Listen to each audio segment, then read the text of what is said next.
I said, honey, you know, I got to do this speech. I want to be inspirational. So should I be poignant? Should I be solemn? Should I be serious? You know, what do you think? And she looked at me and she goes, well, Ranger, because that's what I make her call me. Actually, no, she said sweetheart, and that, she's the only one that can call me that. She said, you could be solemn or serious or poignant, but my advice is be brief. So that's probably what it is.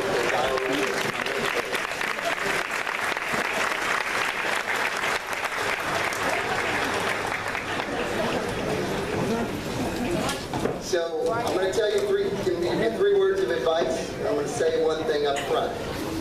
10 weeks ago, you sat out on the AAAO drill pad in the pouring rain with thunder and lightning, though for safety, the lightning was nowhere near where we were. It was just raining.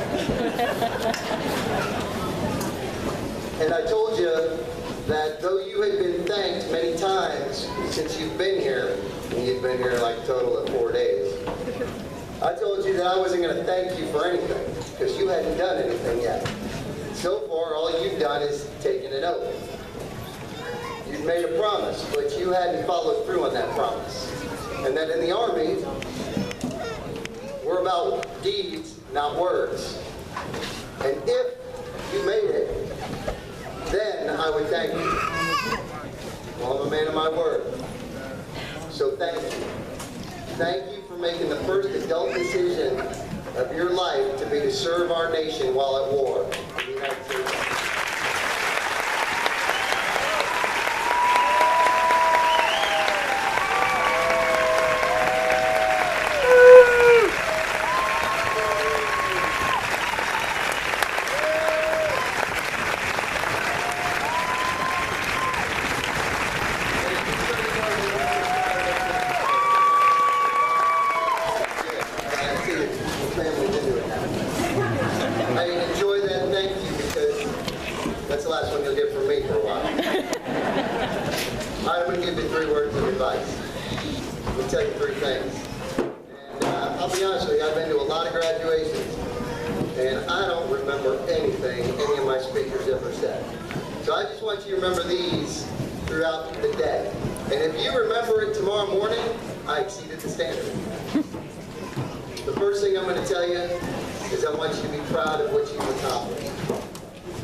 I'm going to tell you that a lot of people will say, well, this is basic training. Everybody goes through basic training.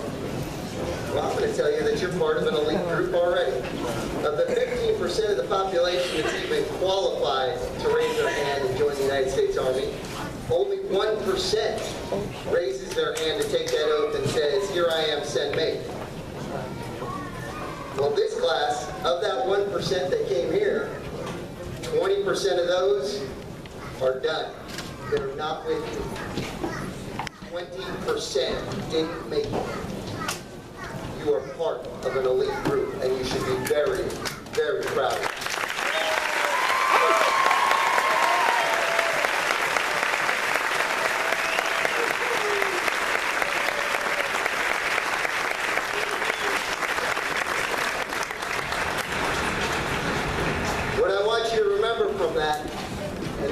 You should feel comes from a saying in some of the units I've been to, which says, cowards never start and the weak never finish, and you have done both.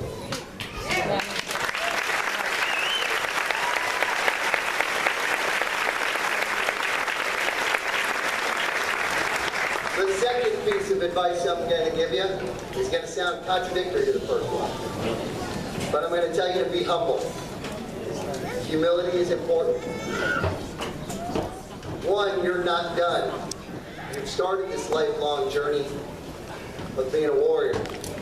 But more importantly, because of what you are, what you stand for, what you believe, and what you wear, there will be those that do not like you. That's right. There will be those that say negative things about you. There will be those that put you down, trying to blow out your candle to have theirs burn brighter. They will say things that are hurtful. don't understand. They don't understand what drives you, what makes you a warrior, what makes you a soldier. And in truth, they're a little intimidated. They're a little sad because they know that they can never do what you have already accomplished. And I'm going to tell you that you can rest easy knowing that you provide the defense and ability for them to say whatever they want. That you alone provide that.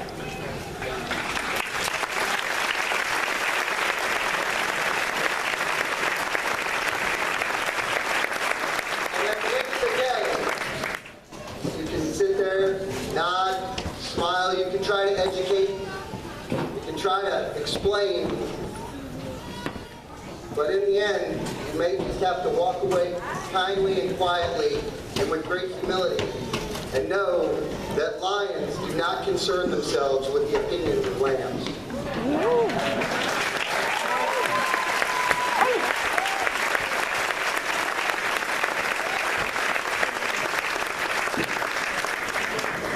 Actually, this is the end, so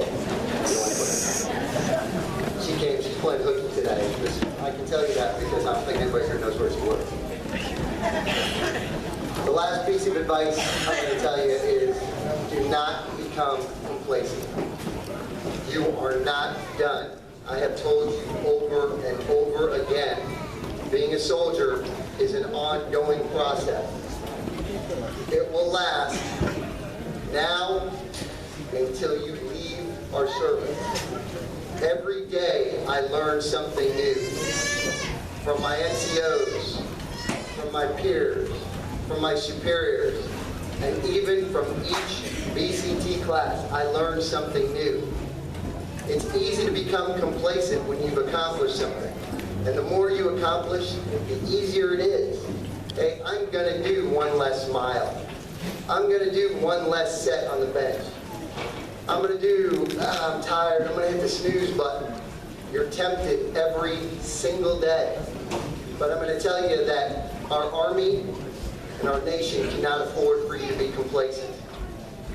You have to be at the top of your game at all times. You have to be going 110% and then some all the time. It's not over. It's never over until you hang the uniform up. It's a long road, but it's a road you've chosen, and it's a proud tradition. So sometimes you have to find that extra oomph, that extra thing that motivates you. Sergeant Major and I talk about the thing that motivates us, that sometimes we have to say in our head when we're on a long run and we're going, I can turn around.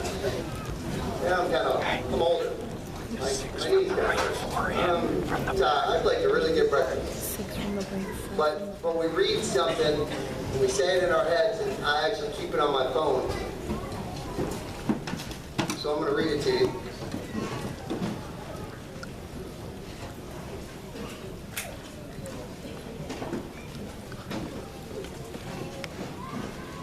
Somewhere, a true believer is training to kill you.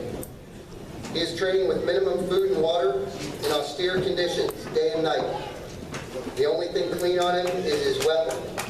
He doesn't worry about the workout to do. His rucksack weighs what it weighs, and he runs until the enemy stops chasing him.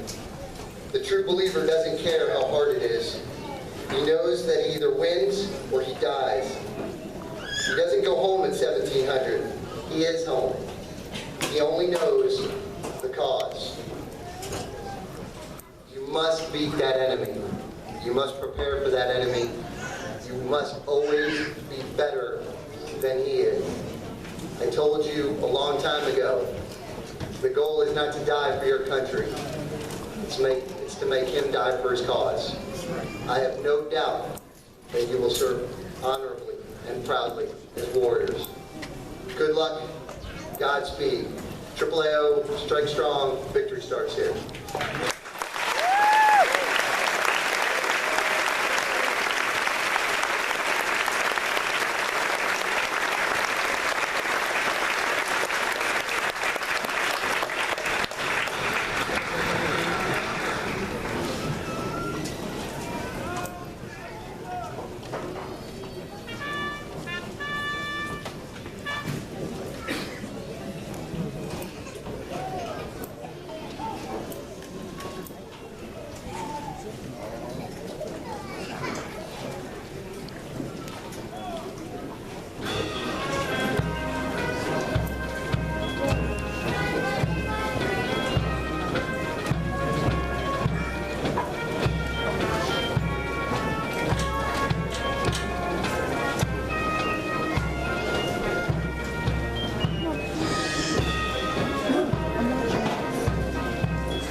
set out to be a soldier in the United States Army. The Soldier's Creed is your declaration of your unshakable commitment to the ideals this nation was founded upon and will continue to guarantee. Ladies and gentlemen, please stand as Private Fernando Garcia leads the soldiers standing before you through the reciting of the Soldier's Creed.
Ladies and gentlemen, once the ceremony has concluded, family members of awardees, please meet your soldier under the canopy located to the left of the bleachers. All other family and friends, please meet your soldier to the far right of the bleachers at the end of the parade field. We ask that you please remain seated and in the bleachers until all the soldiers have passed the reviewing stand and the conclusion of the ceremony has been announced.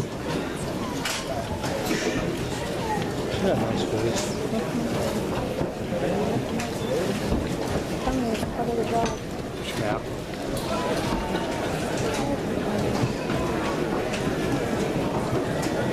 When it gets towards the end, you may want to stand up there, but people, whatever. What? Because people are going to start walking in front of you and be guaranteed.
Pittsburgh, Virginia.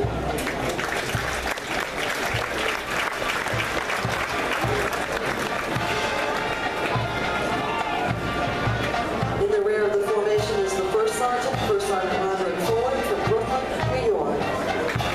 Company B is commanded by Captain Stephen Hanson from Charlotte, North Carolina. First platoon is led by Drill Sergeant Teddy King from Chinook, Kansas.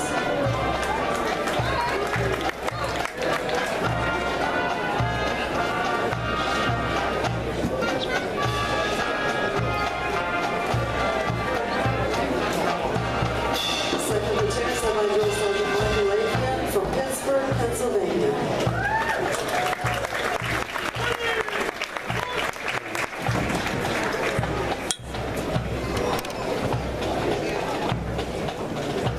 Third platoon is led by Drill Sergeant Nathan Trent from Ludington, Michigan.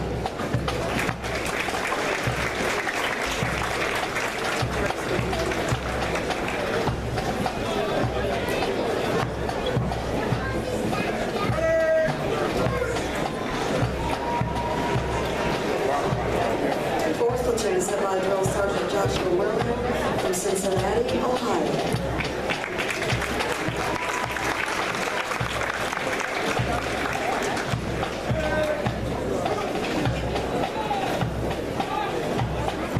In the rear of the formation is the First Sergeant Jeremy Brandon from Panama City, Florida. Company C is commanded by Captain Donald Frisco from Morganton, West Virginia. First platoon is led by Drill Sergeant Matthew Van from Savannah, Georgia. Ladies and gentlemen, you are reminded that as you are approached by the American flag, it is appropriate to rise and remain standing until it has passed to your right.